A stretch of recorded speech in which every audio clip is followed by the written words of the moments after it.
Today, it's our pleasure to introduce you to Brooke Snow. She's a returning guest here on Seasons of Renewal. She is a fan favorite, and you will see why as you watch her class. She's going to talk to us today about holding the space. And as we go into the holiday season, this is such a needful topic. This sort of Jedi mind trick is something that has helped me so much in my relationships. And Shannon and I know that this is going to be a class that will really help you guys going into the holiday season. Hope you love it.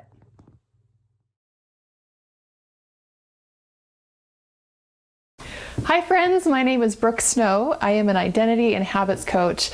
I'm excited to be here with Seasons of Renewal to teach you today about holding space. So to begin, what does holding space even mean? In my definition, holding space is the ability to hold on to a certain emotion so you can influence the emotions of those around you. So how does this work? What is the science behind this? Emotions are vibrational frequencies. And we already intuitively know this. This is why we might say, he's in high spirits to indicate high emotions, or she's in really low spirits today to indicate low emotions. Every emotion has a vibrational frequency. In the book, The Emotion Code, Dr. Bradley Nelson demonstrates the science behind this in a really amazing demonstration that he performs at his live workshops. He begins with a collection of tuning forks tuned to different frequencies or pitches. He strikes one that is vibrating, and the other tuning forks that have not been struck will begin to vibrate at the same frequency.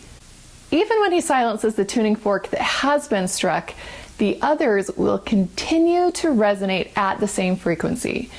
This isn't because there's something special about tuning forks. This is actually how vibration works, and as such, how our emotions work. So let's apply this to an everyday life situation. How does this work with our emotions? Let's imagine that you have a peaceful drive home to your house and you're feeling good, and you walk inside your home and you encounter a heated discussion happening between two family members that are angry and upset. Suddenly, the cells in your body start to vibrate at the same frequency of anger, even though moments before you were totally calm. Now, you're suddenly feeling angry as well. I'm sure you've had the experience of encountering people who are full of light and joy, and just being in their presence, it totally lifts you up. You could be having a really horrible day, and as soon as you see this person, you feel better, because they are so good at holding the space in a high emotion. In both these cases, one person held on to the emotion that they were feeling, and the other person matched them or synchronized, just like those tuning forks. So how do you determine which frequency will dominate? Now here's where it gets really interesting. When you have two emotions that don't match energetically, maybe one's a high emotion and one's a low emotion, nature seeks balance. Either they will synchronize to each other, or they separate spaces. There must be balance. We experience the same thing with our emotions. If we counter a situation with opposing emotions, one must synchronize to the other, or to find the balance, you separate spaces.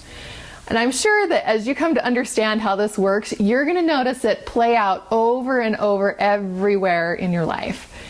So how do we use this to help our life? It's important for us to be aware of the potential control that we have in our emotional interactions with other people. We don't have to synchronize to the negative emotions of those around us.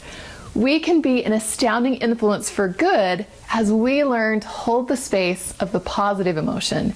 We literally can change the outcome of a situation simply by how people are feeling.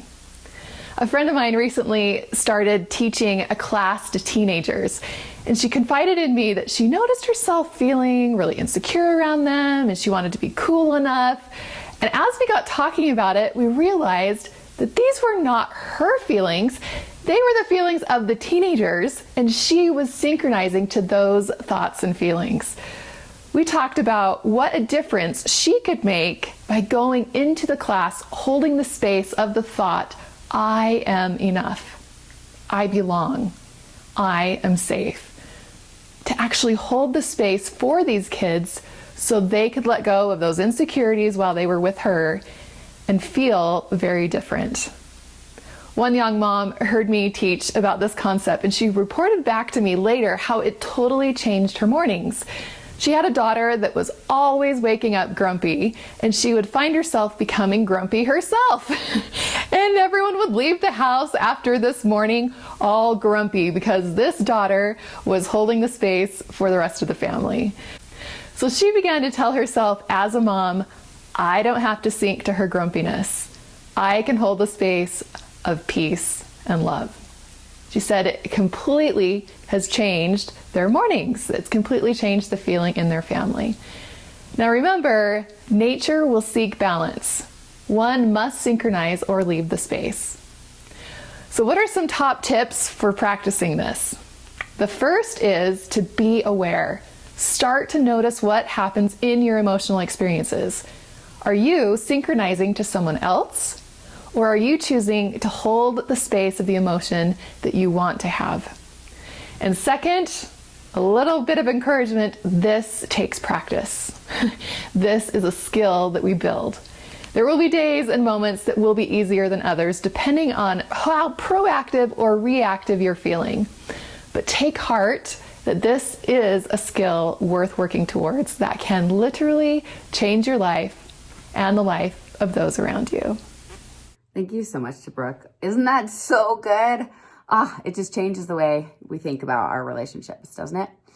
We want to let you know that Brooke Snow has a Christian meditation course that is just, I don't know, it was pretty life-changing for me. We wanted to tell you more about it. We will be sharing more in stories and we'll be adding them to our highlights. But if you want a discount code and more information about her Christian meditation course, head to our stories and our Brooke Snow highlight and we'll tell you all about it. Thanks so much.